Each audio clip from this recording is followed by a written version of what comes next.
Hi, my name is Stewart Lewis, the founder of the fast-growing jobs and career site for the over 50s, Restless. I'm joined today with David Fairhurst, who many of you will know. David is widely considered to be one of the world's leading HR practitioners and is a respected thought leader and government advisor. David's most recent role was as Chief People Officer for McDonald's Corporation globally, one of the world's largest and most complex HR and training positions in the world, with oversight of almost over 2 million people worldwide and in over 120 countries. David, that's quite some scale there. Thank you very much for joining us today. Hi Stuart, how you doing? Very good, thank you, David. Very good. So you've started your own business consultancy called OrgShakers. That's a fascinating name. Can you tell us a bit more about it?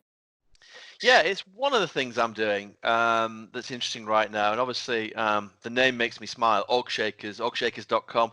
And the whole idea really is to get together a group of people, all of whom I've worked with before at this point, who are just great at what they do. They've all got a proven track record of solving people problems, and they all have this big belief in optimizing people in organizations. So some of them are generalists, some of them are specialists, all in this sort of people communications insight space. And so we're pretty excited to get it going and work together, actually. We actually like working together. So excited to do that. Yes, it can make all the difference when you like the people you're working with, right? Right. I'm also pleased to announce you've joined Restless as an advisor. Now, we've spoken a number of times, and you have a lot of energy and interest for our focus around the over 50s and the workplace. This isn't a new thing for you, actually. So it goes back quite some time. And in fact, a lot of the earlier research you've done has inspired a lot of the work we do here at Restless. Can you tell us a little bit more about this, please? Yeah, as far back as 2009, I was in the UK working for McDonald's at the time, and it struck me that a lot of the research that was out there about intergenerational working, if you like, was all very negative. It was all about the differences of how older people and younger people don't get on with each other, technological differences, and so on. And the research was poor, and there wasn't much of it. And I thought it's really interesting, given that McDonald's were the largest employer of young people in the world. I wanted to understand about the breadth of the workforce. So we did some research, looked at a lot of data with the University of Lancaster, crunched the numbers and figured out that there were some real benefits of employing a number of people without rank and title. It's not necessarily in managerial roles, but certainly front of house, dealing with customers, that having two or more people over the age of 50, 60 would actually have a really positive impact on the business.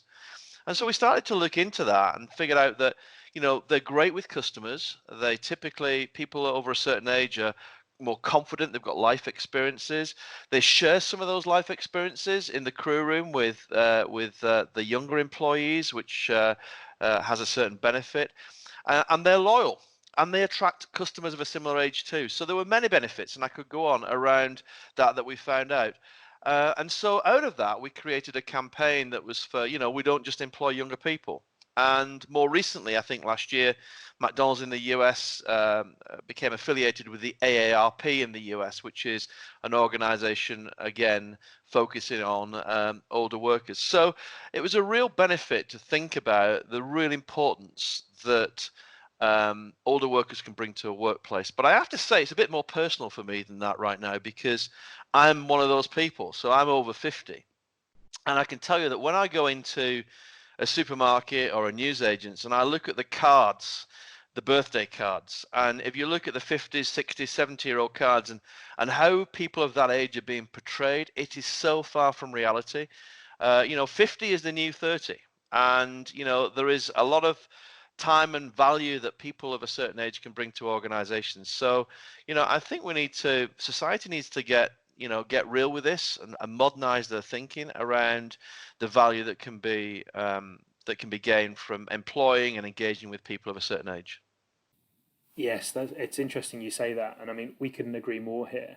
So when we were socialising the name and the idea for Restless, actually the name really struck a chord with people as challenging the stereotypes associated with this age and reflecting the energy and ambition that they have. I mean, someone who's turning 50 today has 20 years ahead of them in the workforce. There's plenty of time for retraining into one or two new careers. And this is very different from a generation ago.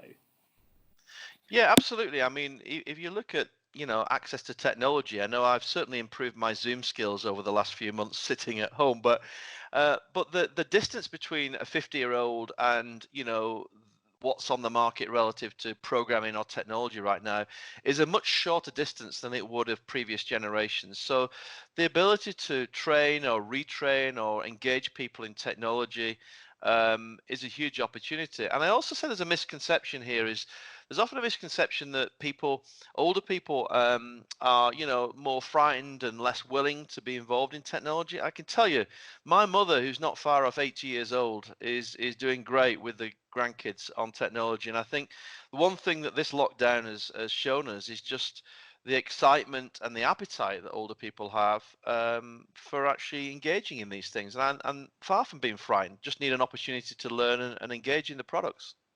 Completely. I mean, I always like to remind people that Bill Gates is in his mid 60s, Jeff Bezos is in his mid 50s, and Tim Cook is bridging 60. Now, these people built the technology that we use every day today, so they certainly get technology in a way that people don't think they do. And again, it's very different when you look at those in their 50s versus those in their 80s with that rate of technological adoption. Absolutely. And I think it's just a mindset change around people. And I do. It does worry me that that recruiters, maybe some younger recruiters, are not seeing the potential in those that are over the age of 50, and how they differentiate those people, and sometimes think that they're 80 years old or beyond, and so on. The reality is that there's huge value in those over 50 for the workforce, and as I said, that research back in 2009 was a great example. But there needs to be more research on this, by the way. There needs to be more insight. There needs to be people like you talking about this, because there's very little out there that talks positively about how the broadest intergenerational workforce ever exists, which it exists now between the youngest and the eldest in the workplace, and the real benefits and opportunities that can bring, and putting a positive spin on that. Completely.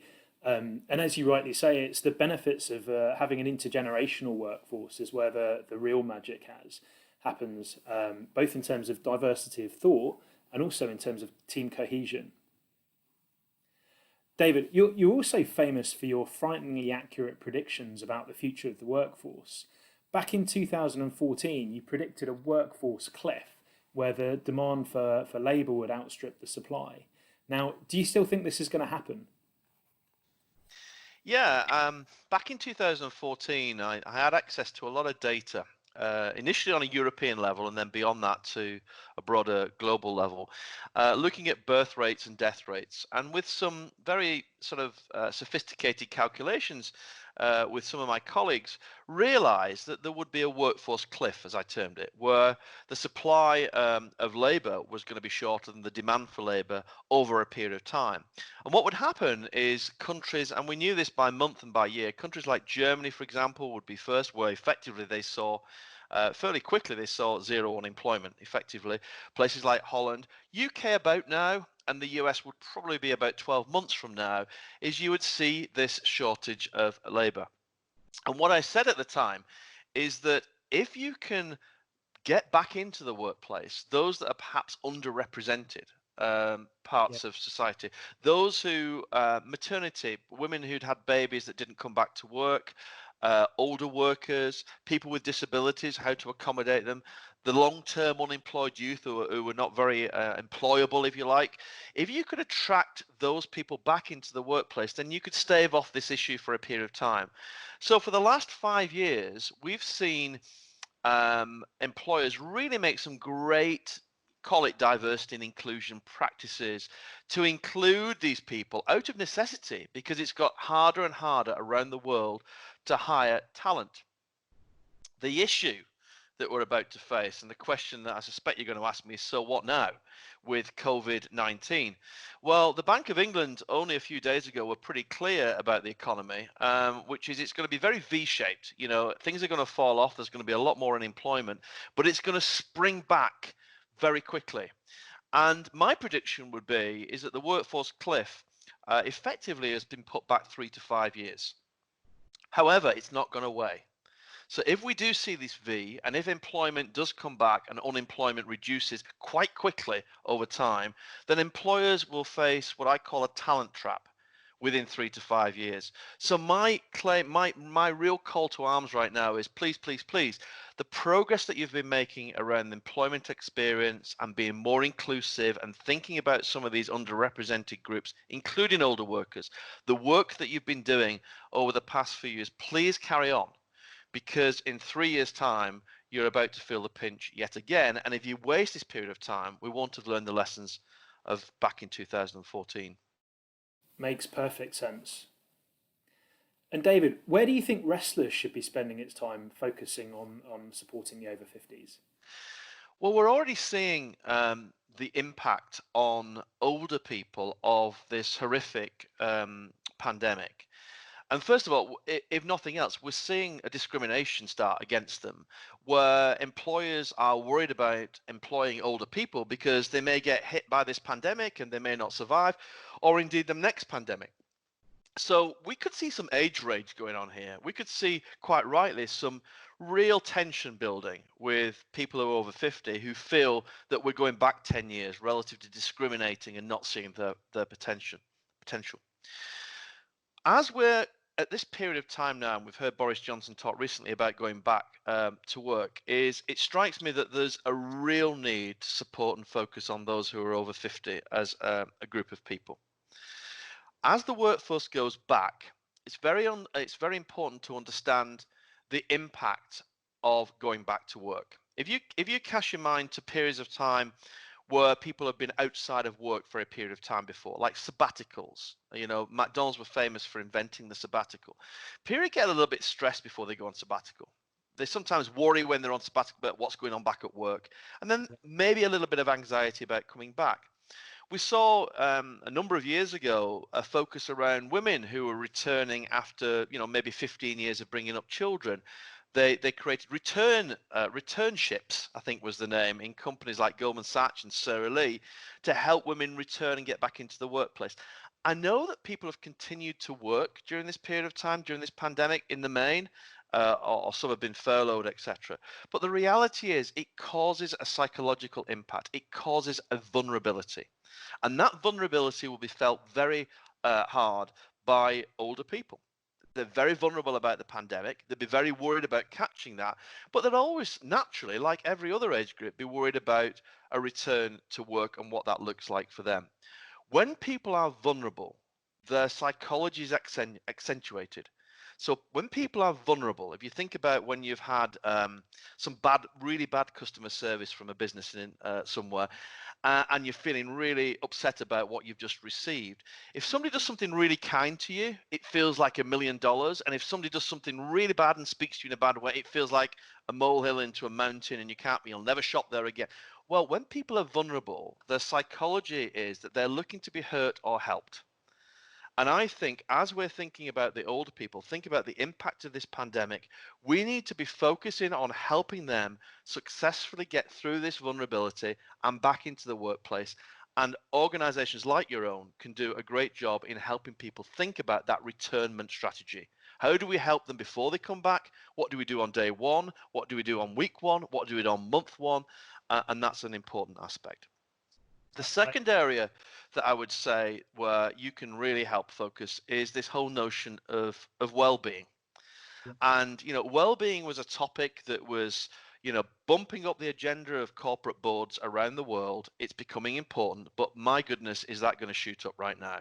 The well-being of your staff, whether that be physical or psychological or whatever, that's going to be a big topic. And none less so than money. People are going to have to worry about their finances and thinking about their financial and maybe decumulating their pensions and things like that. So this is where I think you could provide a great help in terms of helping people over 50 think about their finances, think about what's just happened, and think about how they plan for the future. I would go as far to say that organizations may well have to hire a well-being officer, a chief well-being officer.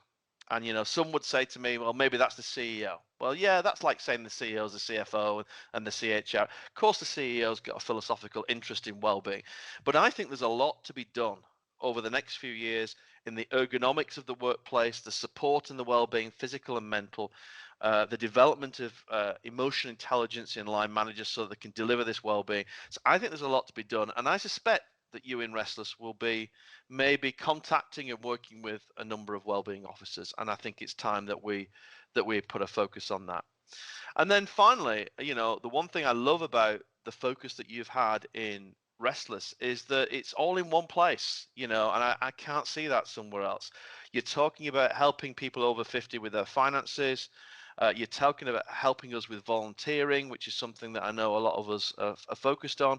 You're talking about education and retraining, and you're also talking about employment. That's a great set of things for somebody of my age and up to be supported on. And so I think you've hit the nail on the head with the sort of things, and I don't see that elsewhere. And so I think you've got a real opportunity to provide some value in that sense. And by the way, I love the daily emails that you guys send out. I think they're really helpful. I think, that a number of them I've read and digested, and it's actually helped my thinking. And so, signing up to your website and getting those has been well worth it for me. Thank you, David. And just to pick up on your idea about well-being encompassing both mental well-being and financial well-being, I think for us, this is so intrinsically linked. And I mean, never more so than within our demographic. So a lot of the questions we see people asking are around, can I afford to retrain into a new profession? When can I afford to go part-time, or when can I afford to retire? And these questions interlink in a way that perhaps they don't in earlier age groups. I think also to your point around mental health and well-being, I think what's great to see is that mental health issues are being destigmatized both in the workplace and in wider society. And this provides a great opportunity for employers to help people embrace this overall sense of financial and mental well-being, and create a strong sense of loyalty. Yeah, I think if I pick up on a few of the points that you've made there, first of all, universities are expecting a surge of people looking for retraining. And, I think that's not going to be about, wanting caps and gowns. People of my age want to be certified to show that they've got certain skills to get certain opportunities. Or maybe it's just about, doing something I'm interested in or doing something I always wished I'd done. I think as this returnment happens and people come back to the workplace, a lot of people, and particularly those over 50, will be thinking, what's my plan? What do I want to do? What have I missed out on? Let's have a rethink. Universities are gearing up for that. And maybe in terms of boot camps even, boot camps, technology boot camps that can be very successful in creating different types of career trajectories and different opportunities. And then for employers, I want to know which employers are going to welcome me. Which employers have got an inclusive space? Which employers would you, Restless, recommend that I think about? Because I'm over 50 and they would really value me and they're going to integrate me in the workplace really well and still give me opportunities to develop and so on. I want to know where those people are. I want to know which employers. And maybe sometimes, as I started in this conversation, some of those employers are not that obvious. Like McDonald's isn't an obvious place, but I tell you what, there's a lot of older workers in McDonald's who really enjoy what they do, and other businesses like that. So where are the places I could go and get employed that I haven't thought about? Who's actively pursuing people of my age and giving me opportunity? And the same with volunteering. Where are those opportunities? Open my eyes to the breadth. I think there's far more opportunities than people realize to volunteer. And, I'd like to see where those are. So I like the idea that you've got a one-stop shop where whether my interests are going one way in volunteering or maybe retraining or maybe education or maybe financially, and they all connect, of course, that I can come to you and get that stimulus and get that advice. It really feels good that I think you're representing that age group. Thank you, David.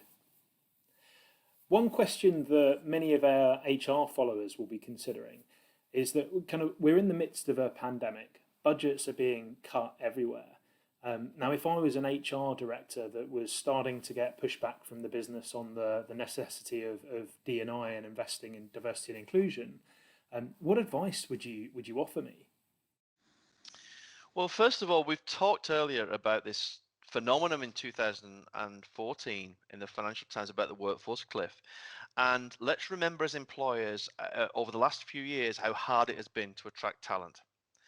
And you're about to face that again in 3 years. So there is a very compelling business case that you really must be attractive to a broad church of people, whether that be long-term unemployed, whether that be older workers, or people with disabilities, or certain ethnic minorities continue to grow as groups.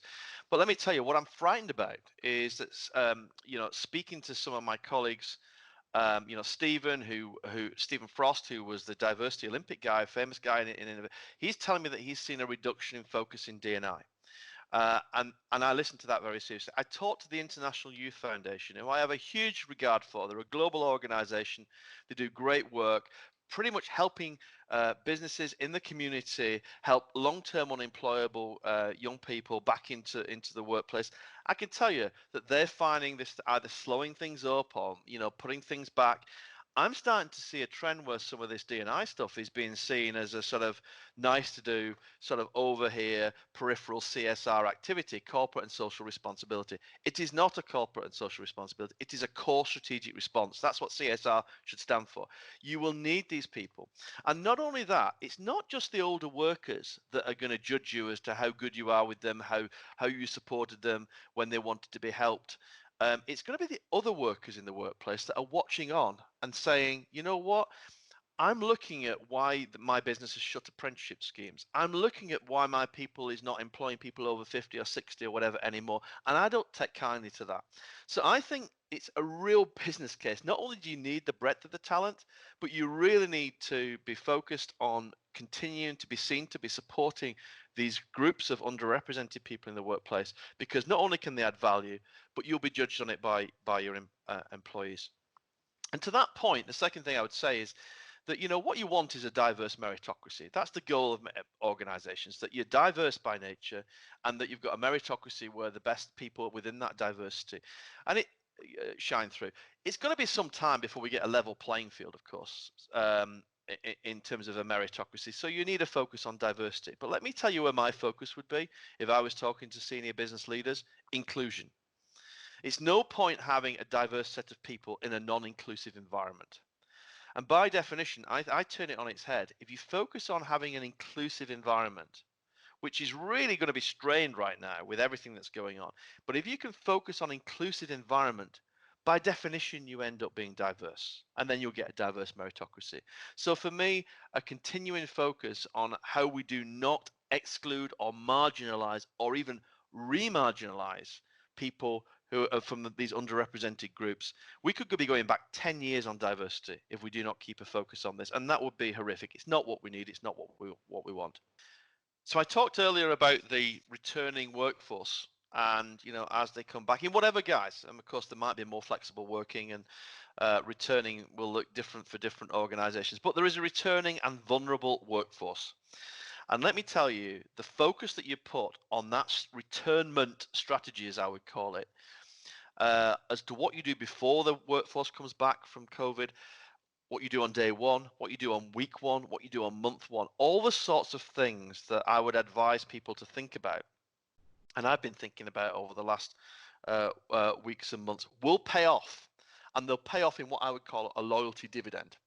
If people who are looking, who are vulnerable, who can be hurt or helped, if you're going to get the positive, it's going to be an accentuated reaction. If you continue to do the right thing, if you continue to support older workers, you will get a loyalty dividend that will pay off in terms of talent in the medium and longer term.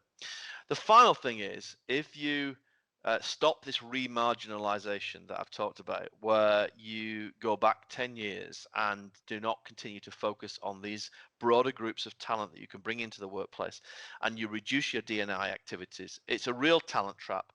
But if you focus on it and continue to do the right thing, you'll get what I would call a diversity dividend. So that's what employers should go for, in my view. A diversity dividend by continuing to work on this. It's the right thing. It makes sense. And a loyalty dividend by returning the workforce in a certain way, which then will pay you off, not just in those groups, but in the way that your employees perceive you more broadly. Completely agree.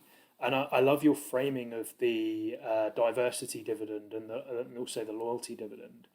I think one of the things we're also seeing from our side is also this idea of a consumer dividend. And increasingly, these broad groups of individuals make up a significant proportion of consumer spending.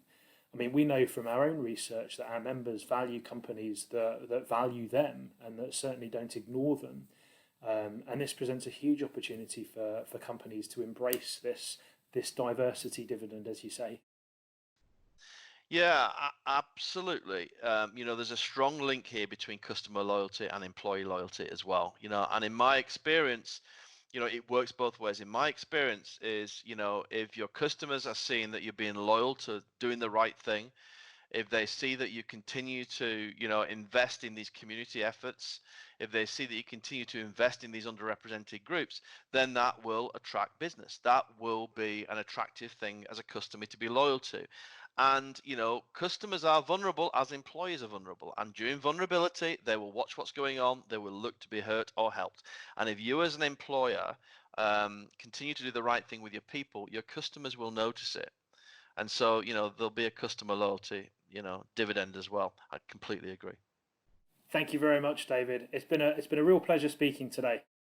No, it's an important topic. I'm glad you've asked me the questions, and the work that you're doing in Restless, I think, is really second to none, and I hope that you continue to be successful.